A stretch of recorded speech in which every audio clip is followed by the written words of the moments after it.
There's a story to be told. It's not so long, tales for young and old. Won't you come along? Tea-diddly. Die. News. I have the news. Oh, hello, dear ones. Edna here with some very exciting news. Yes, very exciting news. You may want to sit down for this news, you know. You ready now? Here it is. I have a guest with me today. Now, some of you probably think my guest is Andrea.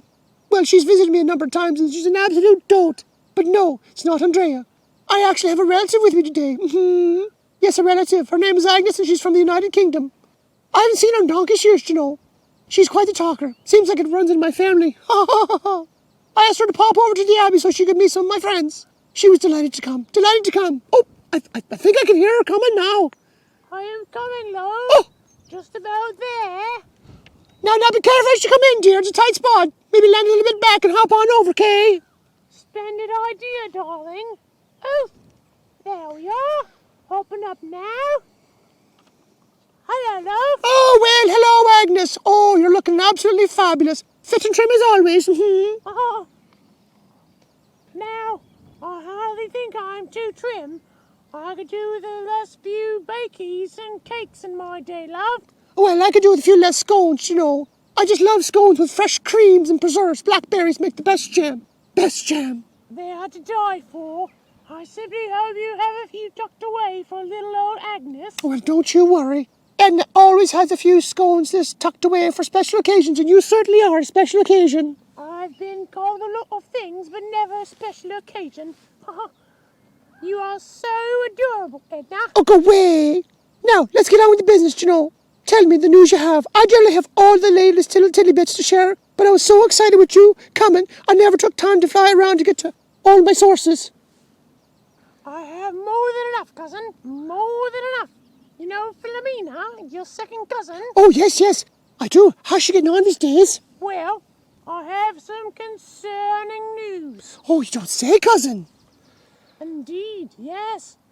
She has been seen visiting the sweetie shop very frequently over the past couple of months. Well, maybe she has a lot of birthday parties to attend or something, you know. I'm sure she wouldn't be eating all those sweeties that she's picking up there.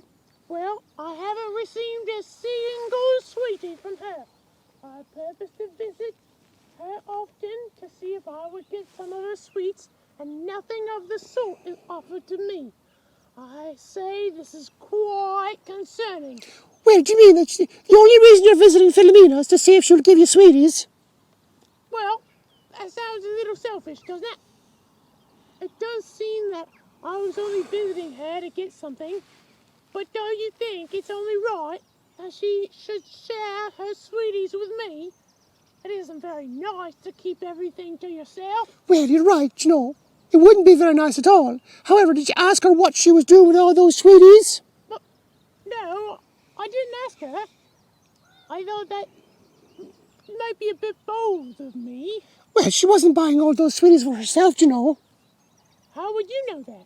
She lives in England and you live in Ireland. I know, because we chat often, you know. Pray with each other over the phone. Do you know that Philomena visits the children's hospital near where she lives? Well, no, I didn't know that. Well, she does. She really felt the Lord tug at her heart to go visit the children and to bring them a little gift of sweeties to pray with them, you know. Why didn't I ask her that myself? I felt very discouraged and upset about her not sharing with me. Well, believe it or not, dear one, she's tried, but you've only been staying long enough to talk about yourself, and then you fly away. Oh my, I feel awful. I can't believe I have been so selfish. Do you know, Philomena, she was feeling very the same way. She thought that she had become a very selfish person, and so she asked me to help her. She wanted to change, you know, and to be refreshed. I shared a lovely verse from Proverbs 11:25. Yes, Proverbs 11:25. It says, "A generous person will be prosperous. They who refresh others will themselves be refreshed." Together, we asked the Lord to show us what Philomena could do to be generous. She says she loves children, and so we began to look into that direction, you know. Soon enough, an old friend mentioned about helping at the children's hospital, and old Philomena lit up. She knew in that moment what she wanted to do, and the rest is history. Oh my hat! I can't believe I've been so foolish. I need to rethink my priorities. I'm going to think over only, I'm not going to think of myself. It's okay. No more. Well, I understand. It's a little bit hard to think about, I know. But let's talk it over a cup of tea and a scone with cream and blackberry jam, shall we? Yes, let's do that. I know I can be more generous person, and I need to start by thinking over before I think of myself. When I get back to England, I'm going to go see Fermina right away and make things right with her. In fact, I will stop by the sweetie shop and pick up some sweets that we can take to the children's hospital together. Oh, that's a grand idea. Grand idea. Boys and girls, you've listened to Agnes and I talk about the importance of being very generous, do you know? That means being willing to give freely of what you have. Can you think of ways that you could be generous this week? Yes? I heard someone say they could share their bag of crisps with a friend. Great idea.